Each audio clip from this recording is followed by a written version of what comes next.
Well, today is National Homemade Soup Day, so why not warm up your kitchen with a new recipe tonight? Howard shows us how to make an easy chicken and dumplings in the Mr. Food Test Kitchen.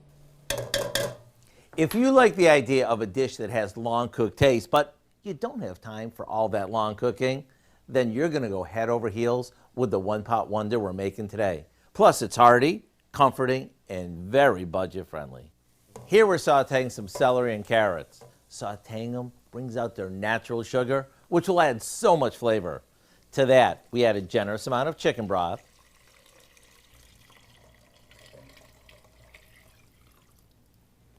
some poultry seasoning, and a bit of black pepper.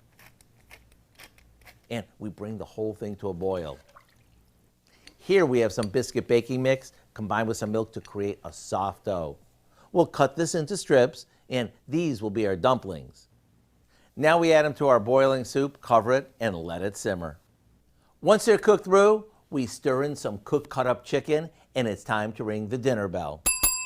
The whole thing from start to finish takes less time than having a pizza delivered. And just wait until you try these Amish-style dumplings. If you want to make our chicken and dumplings tonight, all you have to do is visit our website. I'm Howard with Kelly in the Mr. Food Test Kitchen, where today we found a warm and cozy way for you to say, ooh, it's so good.